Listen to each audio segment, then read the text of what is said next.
All right, guys. So this is really interesting. You got the news recently that Roe versus Wade is going to be overturned. There were whispers of like, the court isn't as set on this as you may think. There's actually dissent among the conservatives in terms of how far they should go in overturning Roe versus Wade. Well, now we know this is all, boiled over here. And Clarence Thomas is the hardest hardliner. And Justice Roberts was basically trying to talk the conservatives down from their ledge and say, hey guys, look, I know what you're doing here, but you need to think of the long-term viability of the court. And if you go too far, the court loses standing in the eyes of the American public. And so here CNN is going to talk about basically the open fight or the secret war going on behind the scenes between Clarence Thomas and Roberts. Take a look. Simmering tensions at the Supreme Court, specifically among the court's conservative majority, and this is happening over the looming Roe versus Wade decision. I want to bring in CNN Supreme Court analyst Joan Paskupik from Washington. Joan, what have you learned? Morning, John. Clarence Thomas is the senior justice in the bloc that would completely overturn Roe v. Wade. And he recently took aim at Chief Justice John Roberts and said something that he never had said before. Clarence Thomas prided himself at never speaking critically about anyone on the court.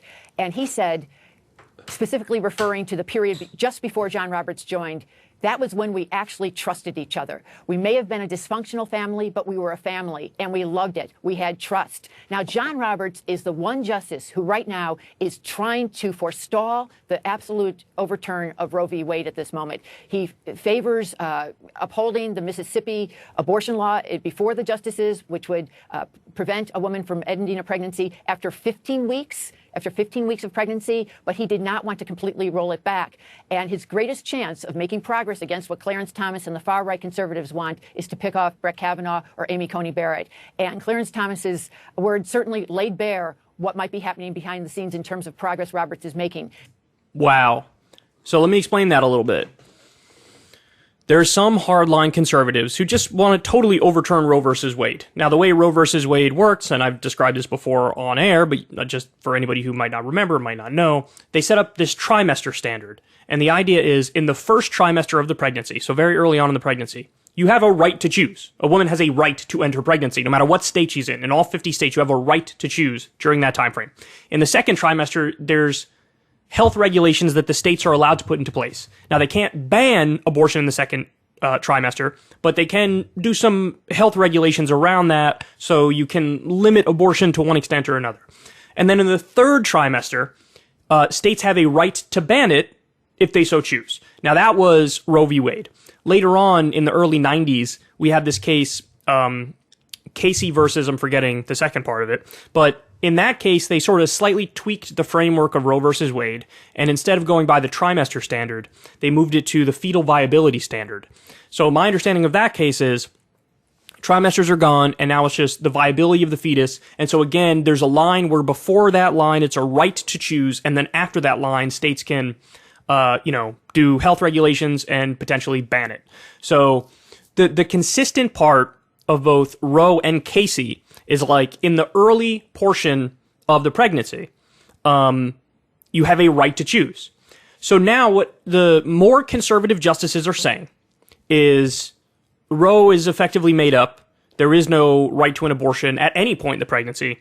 So we need to throw out the entire thing, overturn the precedent, and leave it totally up to the states. Now, if you do that, of course, there's going to be anywhere from 21 to 24, 25 states that totally ban abortion.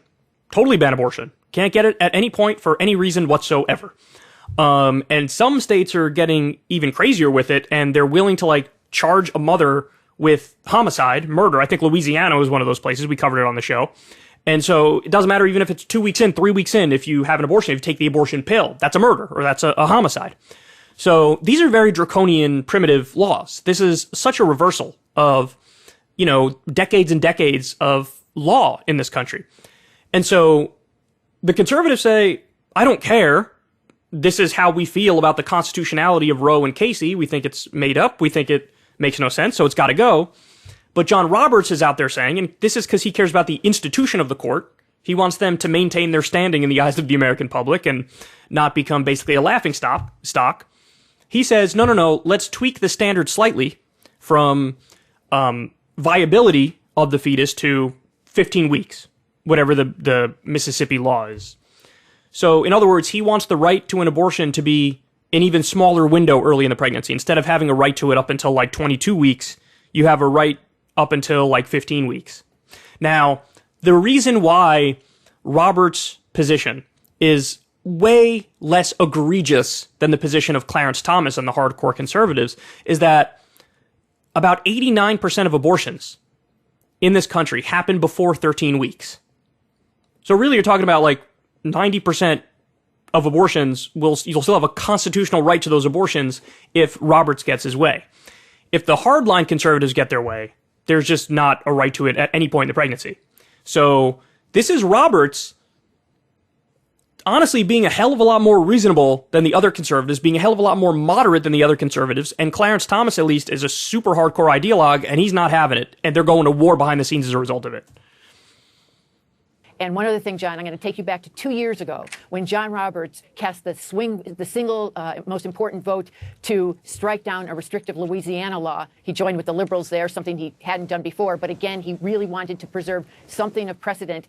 And Clarence Thomas, writing for himself, said, Roe was made up of whole cloth. It has no basis in the Constitution. It is time to overturn it. It was egregiously wrong. And right now, John, I can tell you that Roe v. Wade will soon be overturned. The question is, will it be done immediately over protest from Chief Justice John Roberts, or will that sort of action be slowed because of some compromise that Roberts is able to do, again, over the criticism of those on the far right, and specifically these days, Justice Clarence Thomas, who's the leading senior in that block of justices. So, Joan, is this a one-way street in terms of the enmity, in terms of where this is being directed? Is Roberts responding and all? And also, it's coded language, but what exactly is Thomas accusing Roberts of? Not being on the up and up? You know, it's funny you say it exactly that way, because Chief Justice John Roberts can be quite cagey about how he operates behind the scenes. I'm sure he wouldn't use that word on himself, and he would probably think, he's just trying to deal with his colleagues as an honest broker. But he can be quite secretive. In the times that he has pulled out a majority, essentially a rabbit out of a hat at a time when it looked like things were not going to go his way, or he wouldn't be able to broker something kind of an institutionalist middle ground result, which is what he has been aiming for.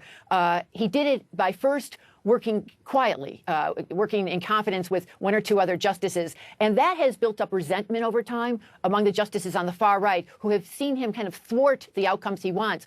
But what's different this time, John, is that Clarence Thomas went public. Clarence Thomas he may have had those kinds of feelings toward the chief, but he has always kept them outside of his speeches. He has not been so overt in terms of his complaints. But that is the dynamic behind the scenes. So I think that it just goes to show just how much the tensions are ratcheted up. Part of it, of course, is the disclosure that they're all pointing fingers at each other of who might have caused this. But the bottom line, the most important thing right now, is how far they're going to go on Roe v. Wade. And as I say, it will likely be eventually overruled. It's just a matter of whether it's this year or maybe in the next couple of years, John. Yeah, it's a good point. Ultimately, it may not be their feelings that matter as much as the actual policy and the decisions that they make. Joan Pescupic, terrific reporting. Thank you. All right, so that's interesting, man. Literally, every person should be rooting for Roberts to pick off either Gorsuch or Kavanaugh or Amy Coney Barrett. I don't think there's any chance of picking off Amy Coney Barrett. Or no, who knows? Maybe. I don't know. Honestly, my gut tells me there's no way you could pick off any of them.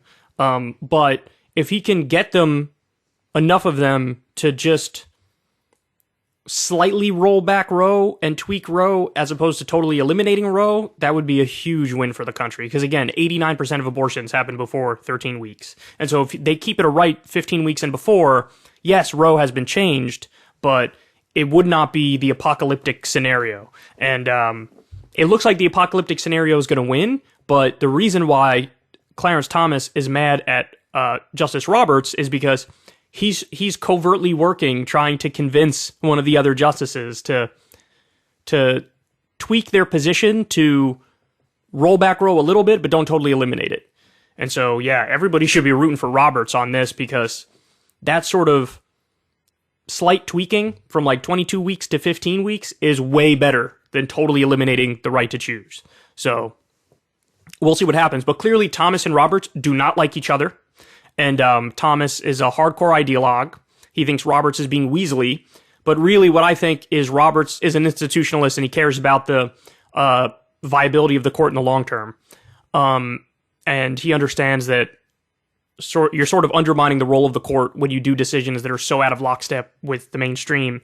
And he also might be more of a moderate on the issue of abortion than Clarence Thomas. He might, actually have a nuanced take of like, well, really early on in the pregnancy, it should be a right. So go John Roberts, low key, behind the scenes. I hope that he is able to make this decision less egregious than it is. Ever since Adpocalypse, when YouTube defunded all independent news and politics overnight, we haven't trusted them. We know they can pull the rug out from underneath us at any time.